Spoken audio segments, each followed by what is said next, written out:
Battle 5 whipping cream yang gampang ditemukan Nisha.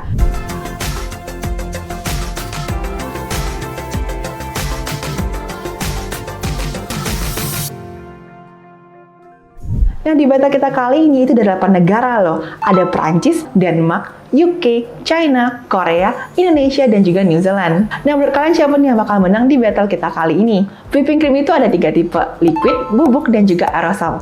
Di video kita kali ini kita akan ngebahas yang liquid. Untuk tipe yang non-dairy itu ada Chandler dari Cina, ada Bakewell dari Indonesia, Rich Gold dari Indonesia, lalu ada Ambient dari Belgium, lalu ada keluarga Everwhip, ini dari Korea semua, tapi ada 3 macam, ada yang biasa, ada yang V rasa vanilla, dan AS ini agak asid, itu biasa bawa masak-masak sih katanya.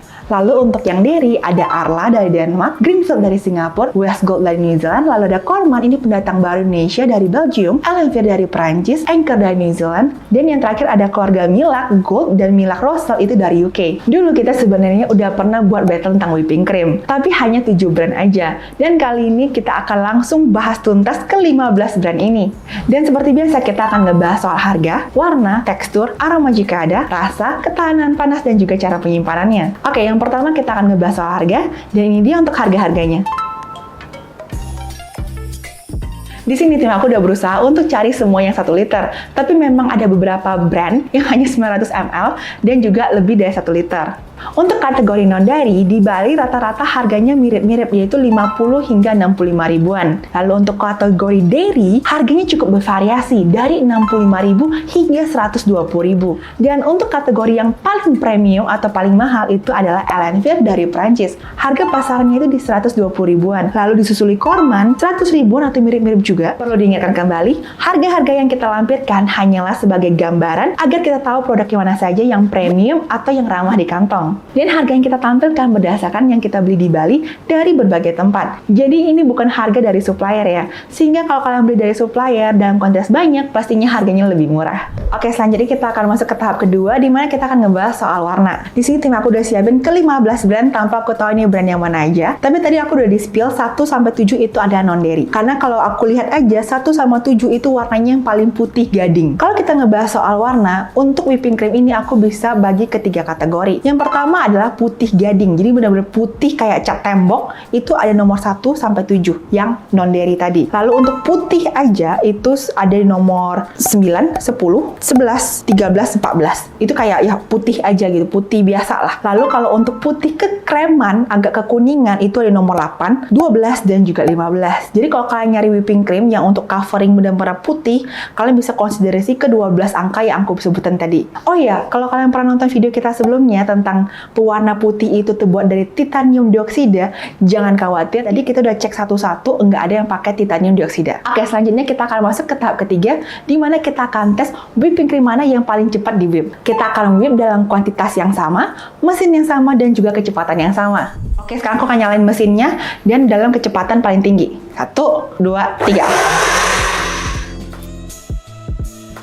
Oke, tadi baru saja aku nge-whip nomor 1-7 yang non-dairy. Ternyata ketika di-whip semua selesainya beda-beda ya timingnya. Dan yang paling cepat itu di nomor 7. Hanya dalam 17 detik aja langsung kokoh. Lalu ketika aku piping 1-7, aku berasa nomor 7 itu yang paling padat. Dan teksturnya itu kayak buttercream. Tadi 17 detik aja dia udah, pas kita pipe aja udah nggak ada pucuknya. Bener-bener padat. Sedangkan yang lain 1-6 aman. Nggak masalah. Hanya dalam 17 detik. Jadi kalau kalian nyari whipping cream yang bener-bener cepet, kalau suka yang rushing-rushing gitu, yang nomor 7. Tapi aku penasaran banget nih rasanya kayak gimana. Karena teksturnya itu bener-bener kayak buttercream kalau pas aku pegang. Beda sama 1-6. Lalu, tadi pas aku whip juga, aku juga nyium nih aroma-aroma. Rata-rata mereka tuh semua ada aroma kayak vanilla bubblegum gitu. Kecuali nomor 1. Tapi nanti aku cek lagi pas rasa, oke? Biasanya yang whipping cream dairy, whipnya lebih lama dibandingkan yang non-dairy. Jadi aku ada sedikit tips. Seandainya misalnya ruangan kalian panas, whipping cream dairy kalian susah naik, susah ngembang, kalian pakai mixing bowl seperti ini, atau stainless bowl bebas, masukin dulu ke kulkas, tunggu bolnya dingin, baru kalian whip whipping creamnya. Biasanya whipnya akan lebih cepat.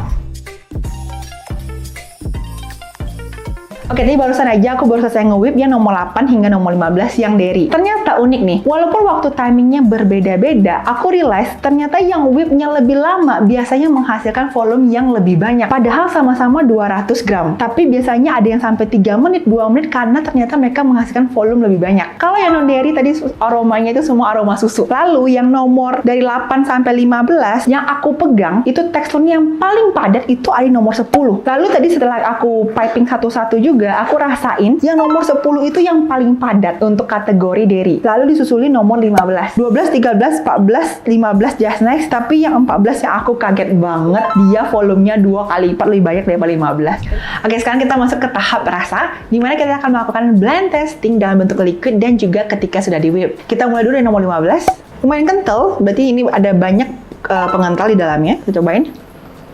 Dia rasanya kayak rasa susu UHT, cuma dia ada creamy-nya. Lalu kita makan ketika di whip, sama ada creamy-creamy-nya. Next, nomor 14, lumayan kental, dicobain. Rasa susu, cuma lebih slightly ada, bukan terlalu manis, cuma lebih ada rasanya dibandingkan yang nomor 15. Kita coba yang creamy-nya. Ini yang tadi yang volumenya paling banyak di kategori dairy, paling juara. Kayak makan kapas tapi nggak ada rasa, langsung melting aja gitu di mulut. Ada anginnya tapi not too creamy, jadi kayak makan kapas gitu. Next, nomor 13, kita liquid dulu. Oh, dibandingkan 15 dan 14 dia lebih cair, rasanya tuh kayak susu Greenfield. Oke, kita makan whipping creamnya. Kayak rasa susu latte yang dikembangin. Jadi kayak rasanya lebih netral, just nice, enggak yang gurih, bukan ke creamy, lebih ke netral. Next, 12. Oh, ada rasa cheese. Kayak makan cheese gitu loh. Tapi bukan cheese banget, cuma ada kayak hint of cheese kayaknya. Aku coba creamnya. Kayak ada rasa fermentasi cheese yang gitu. Tapi bukan yang benar-benar cheese gitu, cuma lebih kayak ada rasa-rasa fermentasi gitu. Di liquid ada, di whipped cream ada. Oke, nomor 11 itu mirip nama nomor 13, kayak susu, bener-bener liquid. Aku suka ya agak liquid ini. Kenapa? Biasanya kalau liquid dia pengentalnya nggak banyak, sehingga ketika dimasak biasanya lebih nggak gampang gosong biasanya. Ini kayak susu UHT ya nomor 13, tapi nomor 11 juga mirip kayak susu Greenfield, versi upgradean dari 13. Ada hint of creamy. Coba aku cobain yang whipnya. After effect-nya ada dingin-dinginnya juga. Dibandingkan yang lain, dia tuh masih ada rasa dingin kayak makan es krim. Bingung ya, beda-beda semua. Kayak tergantung pemakaian deh. Next, nomor 10. Ada manisnya dikit. Harusnya whipping cream yang dairy harusnya nggak ada gula, cuma yang nomor 10 ada sedikit rasa manis dibandingkan yang lainnya. Masih rasa susu, cuma ada sedikit manis. Kita makan yang whipnya. Ini yang aku bilang tadi paling padat di antara yang lainnya. Pas piping itu feelingnya kayak buttercream, pas makan juga sama. Rasanya itu whipping cream, tapi teksturnya kayak buttercream. Padat-padat berminyak gitu loh. Kalau kalian nyari dekorasi yang stabil dan kokoh, oke. Cuma rasanya lebih ke arah agak oily dikit. Next, nomor 9. Ya ini slightly sweet, yang ini manis. Literally manis. Dairy yang manis. Suka. Ini whipping cream udah pakai gula. Jadi kalian nggak usah tambahin gula lagi. Jadi kalau kalian mau cari chantilly cream yang udah manis, bisa ke nomor 9. Cuma again, kalau ini untuk dimasak seperti buat ganache ataupun dicampur ke mus-mus rasa lain, misalnya rasa hazelnut, rasa coklat, itu mungkin nggak cocok karena udah bawa rasa manis dari pabriknya. Padahal biasanya yang manis-manis itu adalah yang non-dairy. Ternyata ada juga dairy yang manis. Bisa jadi ini Milk Rosel. Karena ada yang warna pink, itu yang memang untuk dekor. Bisa jadi. Tapi aku nggak tahu mungkin. Now, yang terakhir, nomor 8. Dairy yang terakhir. Yang warnanya juga agak kekuningan. Ya, rasa susunya lebih kenceng daripada yang lain. Dimakan. Rasa susu tawar. Tadi barusan aku makan 8 whipped cream yang dairy. Kita review lagi biar nggak terlalu jauh. Yang 8 just okay for me. Nomor 9 itu yang ada rasa manisnya. Jadi kalian kalau nggak mau tambah gula lagi, langsung mau cari yang efisien, itu bisa nomor 9. Cuma kalau untuk jualan mungkin agak tricky. Karena ketika kalian mau mix dengan coklat atau mau mix dengan rasa hazelnut, kalian harus beli whipping cream merek lain lagi. Jadi SKU-nya banyak. Tapi kalau misalnya mau buat salad buah, minuman, nomor 9 just nice. Enak banget. Aku suka. Nomor 10 yang seperti aku aku bilang pas di piping juga dia agak paling padat. Rasanya itu lebih ke terlalu kokoh rasa whipping cream, tapi teksturnya buttercream, agak oily gitu loh. Lalu nomor 11, it was just nice. 11 sama 13 mirip, cuma 11 lebih ada hint of creamy-nya. Bisa jadi dia pengentalnya lebih banyak dibandingkan yang nomor 13. Lalu yang nomor 12, ini yang ada rasanya agak kayak agak fermentasi dikit bisa juga, tapi bisa jadi karena mishandling juga. Misalnya contoh nih, produknya dari pabrik A ke B, ke C, ke D, kena panas atau gimana, jadi ada kayak agak hint of fermentasinya gitu loh. Agak bingung aku dikit. Lalu yang nomor 14 ini yang rasanya was oke juga, pas dimakan itu kayak kapas. 14 itu gurih, whipped cream yang ke arah gurih. Lalu 15 yang lebih ke creamy. Jadi beda-beda nih. Kalau kalian mau buat misalnya cheesecake, burnt cheesecake misalnya, bash burnt cheesecake yang very fatty, very creamy, go with number 15. Lalu kalau kalian mau buat misalnya cream cheese savory with smoked salmon, bisa pergi ke nomor 14. Kalau teman-teman yang main di catering yang ada banyak pakai whipped cream tapi untuk rest savory, mungkin pergi ke nomor 14. Tapi kalau untuk teman-teman yang ke pastry yang lebih general, itu 11 sama 13 karena lebih netral. 12 sama 8 it was okay. Hanya saja teman-teman yang lain ada karakternya yang lebih menonjol. Sekarang kita masuk ke yang tipe non-dairy. Kita mulai dari nomor 7. Tadi non-dairy oke-oke aja semua, tiba-tiba langsung ke non-dairy, manisnya luar biasa. Kita langsung krimnya. Ini tuh lebih kayak ada, bukan santan, tapi kayak hint of santan. Rasanya tuh lebih kayak es krim vanilla, tapi brand Walls. Kayak gini. Oke, kayak bisa juga jadi substitutnya rasa-rasa santan-santan boleh nih, yang nomor 7. Oke, next nomor 6. Waduh, ya ini yang teksturnya aku bilang kayak yogurt itu nggak sih? Tapi yang biasanya kalau makin banyak terlalu kental ini, ingat kalau nih mau dibuat ganache agak susah. Harus diaduk terus, bukan nggak bisa. Sama kayak nomor 7, cuma ini lebih ke arah fruity. Ya, kalau tadi es krim vanilla Walls, ya ini kayak ke fruity. Kita makan whipped creamnya, lebih ke arah fruity. Kalau kita makan liquid biasanya tuh lebih manis, lalu setelah kita masukin udara ke dalamnya, rasa manisnya turun ke 7, ke 8, kayak gitu. Tapi tetap manis gitu. Next, yang nomor 5. Vanilla tapi fruity. Kayak di antara mereka berdua. Ada vanillanya, ada fruity-nya, tapi tipis. Enak-enak. Nomor 5 enak. Manis, ada vanillanya, ada fruity-nya. Next, nomor 4. Not too sweet, I like it. Krimnya. Kalau non-dairy itu biasanya emang ada rasa-rasa kayak minyak gitu loh. Karena kan pakai minyak nabati, makanya dia non-dairy. Tapi di antara 7, 6, 5, 4, nomor 4 yang paling, so far paling sedikit dia punya rasa minyak-minyaknya. Nomor 3. Kalau tadi manisnya yang aku bilang nomor 9, ini nomor 10 manisnya. Manisnya nomor 10, paling tinggi. Tapi kalau kita makan whipnya mungkin agak berkurang, saya coba lagi. Rasanya rasa kayak es krim McD. Tadi ada es krim Walls, ada es krim McD. Terus ada rasa, aku agak bingung dikit, awalnya agak kaget, cuma oke. Nomor 5 was just oke. Next, nomor 2. Kalau tadi kan manisnya 10, ini 10,5 lah. Cuma, kalau dicari-cari kayak es krim durian yang nggak terlalu manis, nah kayak gitu rasanya. Unik. Setelah di whip juga masih manis, cuma manisnya di 8. Nomor 1, terakhir. Enak. Nomor 1, aku suka. Di antara semua yang non-dairy, aku satu yang paling less sweet di antara semuanya. It was just nice. Nomor 1. Oke, tadi aku udah makan 7 whipped cream yang non-dairy. Yang nomor 1 itu yang menurut aku yang paling, di antara semua non-dairy liquid, dia yang paling less sweet. It was just nice.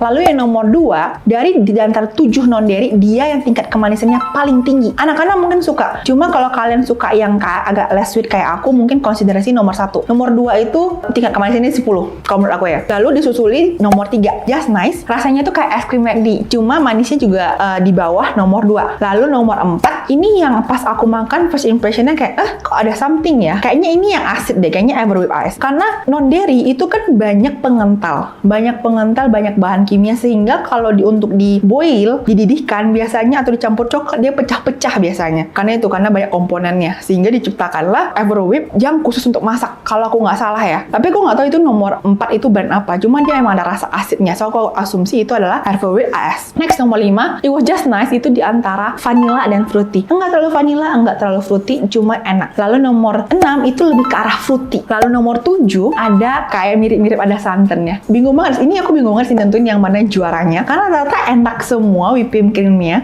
hanya saja mereka punya karakter yang berbeda-beda. Tapi untuk dapat hasil yang paling objektif, aku akan undang tim pastry aku untuk nyobain juga. Nanti kita hitung skornya untuk cari whipping cream mana yang paling enak.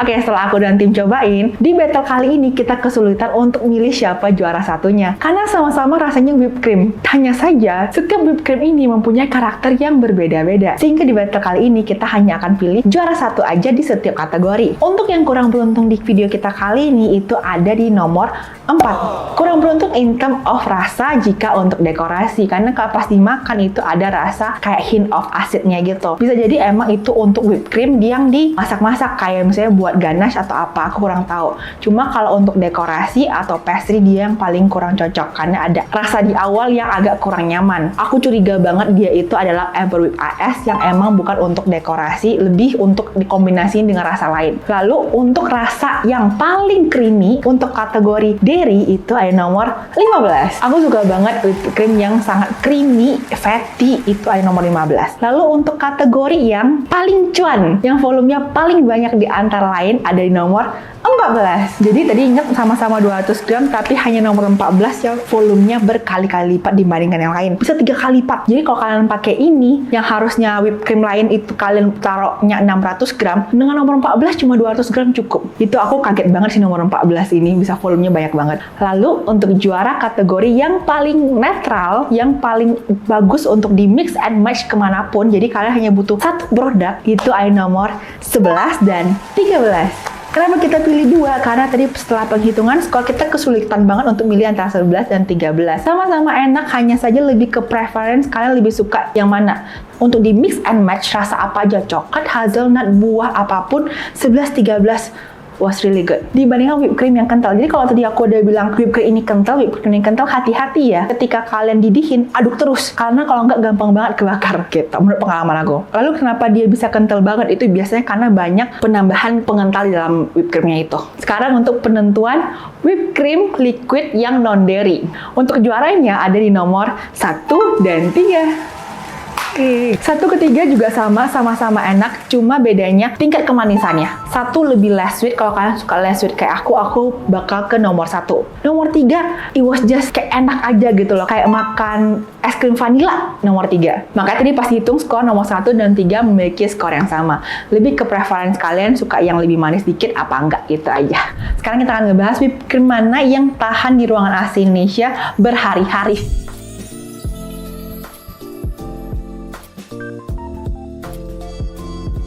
Setelah kita tes berhari-hari, ternyata nomor 1 sama hingga nomor 7 itu yang paling tahan lama. Otomatis kalau kena langsung matahari pasti meleleh. Tapi kalau di ruangan AC seperti 25 derajat, ini kita biarin 2-3 hari masih aman kok gitu. Karena banyak mengandung stabilizer di dalamnya. Lalu untuk yang dairy yang paling cepat meleleh itu ada nomor 11, 12, dan 13. Bisa jadi karena tidak banyak pengental di dalamnya, sehingga lebih baik untuk dikonsumsi sehari-hari karena nggak banyak bahan kimia. Seharusnya seperti itu. Dan fun fact, tadi tim aku juga bantu cek karena aku kan nggak boleh tahu nih brand apa aja. Mereka bilang 11, 12, 13 itu memang ternyata pas dicek komposisinya hanyalah kayak cuma soup milk sama 1 atau 2 pengental doang, nggak banyak. Sedangkan kalau kita cek yang ini yang non dairy itu bisa banyak banget, sehingga kalau makan sekali-sekali nggak apa-apa. Kalau sering-sering ada baiknya konsiderasi nomor 11, 12, dan 13. Jadi cepat meleleh bukan berarti jelek ya, tapi bagus untuk di tubuh kita juga. Tapi kalau untuk dekor, apalagi di Indonesia panas banget, kalian konsiderasi aja nomor 1 sampai 7 ini. Tapi kalau kalian mau yang dairy, bukan non dairy, itu yang